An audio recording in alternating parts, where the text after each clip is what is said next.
क्या आप इमेजिन कर सकते हैं कि एक उबलते हुए रेगिस्तान में जहां पानी की एक बूंद भी नसीब ना हो, वहां बीज फेंक दिए जाएं, और वो भी ऐसे बीज जो देखने में बिल्कुल बेजान यानी डेड लगते हो? आप कहेंगे ये तो पागलपन है, ऐसा करने से क्या होगा? लेकिन अगर मैं आपसे कहूं कि चाइना ने बिल्कुल यही किया, जो नतीजा सामने आया उसने पूरी दुनिया के साइंटिस्ट को हैरान कर दिया। एक ऐसा चमत्कार जिसने एक मुर्दा जमीन में नई जान फूंक दी। एक सफेद रेत का समंदर अचानक से हरे भरे जंगल में बदल गया। कैसे? क्या ये कोई जादू था, या इसके पीछे छिपी है एक ऐसी टेक्नोलॉजी जो हमारी दुनिया बदल सकती है? आज के इस वीडियो में हम जानेंगे डेड सीड्स का सच क्या है और कैसे चाइना ने एक इम्पॉसिबल काम को पॉसिबल कर दिखाया। तो बने रहिए इस वीडियो के अंत तक, क्योंकि यह सफर आपकी सोच को हिलाकर रख देगा। Dead seeds. तो सबसे पहले उस सवाल का जवाब ढूंढते हैं जो आप सबके मन में है। क्या चाइना ने सच में मरे हुए बीज इस्तेमाल किए? इसका सीधा जवाब है नहीं। असलियत से इसका कहीं ज्यादा इंटरेस्टिंग और एडवांस जवाब होगा। दरअसल ये बीज मरे हुए नहीं बल्कि डॉर्मेंट यानी सुषुप्त अवस्था में थे, और उन्हें खास आर्मर यानी कवच पहनाया गया था। ये कोई मामूली बीज नहीं थे, बल्कि हाईटेक इंजीनियरिंग का एक बेहतरीन नमूना थे। इन्हें इस तरह तैयार किया गया था कि ये रेगिस्तान की सबसे कठिन परिस्थितियों को भी झेल सकें और सही मौका मिलते ही जीवन में लौट सकें। तो आइए हम इस टेक्नोलॉजी को थोड़ा और गहराई से समझते हैं। पहले हमें चाइना की समस्या को समझना होगा। चाइना दुनिया के उन देशों में से एक है जो डिजर्टिफिकेशन यानी रेगिस्तानीकरण से बहुत ज्यादा परेशान है। गोबी डेजर्ट, जो दुनिया के सबसे बड़े रेगिस्तानों में से एक है, हर साल हजारों स्क्वायर किलोमीटर्स तक फैल रहा है। इसका असर ये हो रहा है कि भीषण रेत के तूफान उठते थे और चाइना की राजधानी बीजिंग तक पहुंच जाते थे। इमेजिन कीजिए कि आप सुबह उठें और आपका पूरा शहर पीली धूल की चादर में लिपटा हो। खेती बाड़ी तबाह हो रही थी, लोगों का जीना मुश्किल हो गया था और एनवायरमेंट को भारी नुकसान पहुंच रहा था। चाइना के लिए यह एक नेशनल क्राइसिस बन चुका था, और इससे निपटने के लिए उन्हें कुछ आउट ऑफ द बॉक्स सोचना जरूरी था। डेजर्ट सीड की टेक्नोलॉजी। यहीं पर एंट्री होती है उन जादुई बीजों की। चाइना के साइंटिस्ट ने एक ऐसी टेक्निक डेवलप की जिसे सीड कोटिंग कहते हैं। इस टेक्निक में बीज के ऊपर कई लेयर्स चढ़ाई जाती हैं, ठीक वैसे ही जैसे हम दवाई के कैप्सूल पर कोटिंग देखते हैं।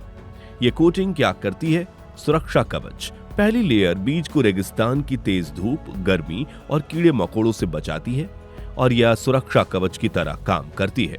Water magnet layer. दूसरी और सबसे इंपॉर्टेंट लेयर एक खास सुपर एब्जॉर्बेंट पॉलीमर से बनी है।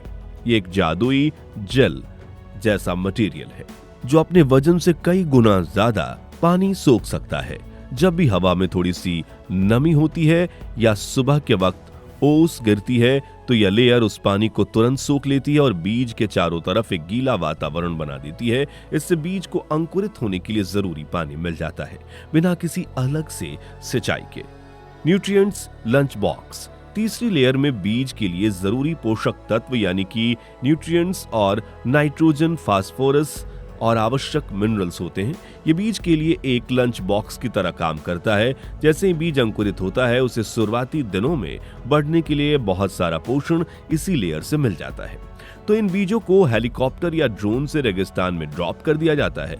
पानी की जरूरत नहीं, मजदूरों की जरूरत नहीं, बस बीजों को फेंक दिया जाता है और वो सही मौसम का इंतजार करते हैं। जैसे ही थोड़ी सी बारिश या ओस गिरती है, बीज अपना काम शुरू कर देते हैं। भारत इससे क्या सीख सकता है? अब बात करते हैं हमारे देश भारत की। चाइना की तरह हमारे पास भी एक बड़ा रेगिस्तान है, द ग्रेट थार डेजर्ट।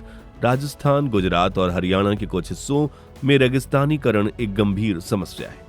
जमीन बंजर हो रही है और पानी की कमी एक सच्चाई है जिससे हमारे किसान भाई रोज जूझते हैं।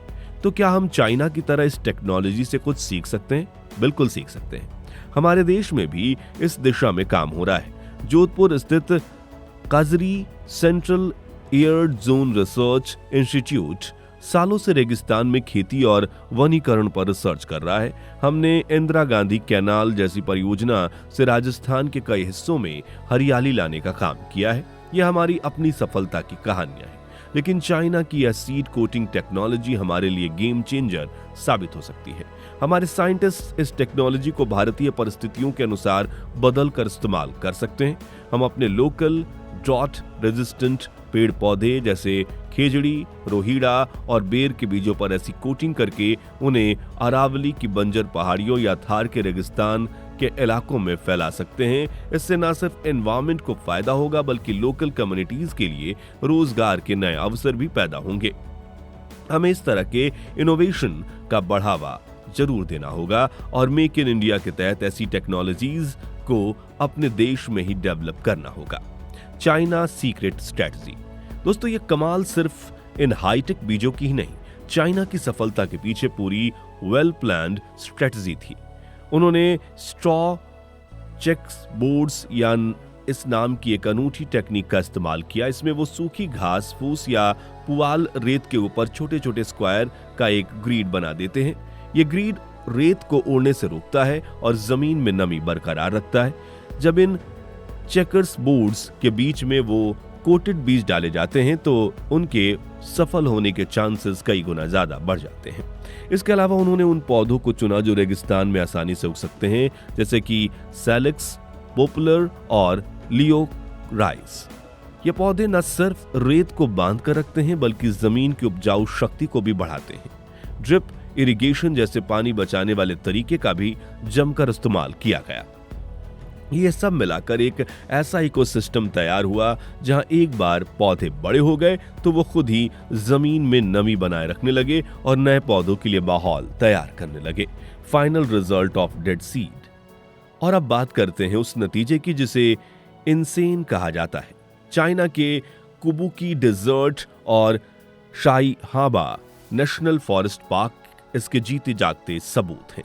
स्क्रीन पर देखिए इन तस्वीरों को जो इस इलाके के कुछ साल पहले तक रेत के बंजर के टिले दिखा रहे हैं। वहां आज मीलों तक हरियाली की चादर फैली हुई है। जहां पहले धूल उड़ती थी वहां आज पक्षी चहचहाते हैं और एक नया जीवन पनप रहा है। इसका असर जबरदस्त हुआ है। बीजिंग तक पहुंचने वाले सैंडस्टॉर्म्स में 80% से ज्यादा की कमी आई है। हवा साफ हुई है, मौसम बेहतर हुआ है और इन इलाकों में एक नई ग्रीन इकोनॉमी ने जन्म लिया है। अब यहाँ इको टूरिज्म, सोलर फार्मिंग और इन पौधों से बनने वाले प्रोडक्ट्स से पैसा कमाया जा रहा है। एक अभिशाप वरदान में बदल गया है। तो दोस्तों, चाइना का ये चमत्कार कोई जादू नहीं बल्कि इंसानी इच्छाशक्ति, साइंस और नेचर से सही तालमेल का नतीजा है। यह हमें सिखाता है कि अगर हम सही टेक्नोलॉजी और आगे की सोच के साथ काम करें तो हम क्लाइमेट चेंज जैसी बड़ी से बड़ी समस्या का भी सामना कर सकते हैं। ये एक उम्मीद है, ये उस उम्मीद की हम गलतियों को सुधार सकते हैं। यह उम्मीद कि हम इस धरती को आने वाली पीढ़ियों के लिए एक बेहतर जगह बना सकते हैं। यह मैन वर्सेस नेचर की लड़ाई नहीं बल्कि मैन विद नेचर की जीत की कहानी है। आपको ये जानकारी कैसी लगी हमें कमेंट सेक्शन में जरूर बताइएगा। क्या आपको लगता है कि ऐसी टेक्नोलॉजी भारत में भी बड़े पैमाने पर इस्तेमाल होनी चाहिए? अपने विचार शेयर कीजिए। अगर आपको ये वीडियो पसंद आया हो तो इसे लाइक करें और अपने दोस्तों के साथ शेयर करें। आगे भी ऐसे इंटरेस्टिंग और इन्फॉर्मेटिव वीडियोस देखने के लिए हमारे चैनल को सब्सक्राइब करना ना भूलें। मिलते अगली वीडियो में। जय हिंद, जय भारत।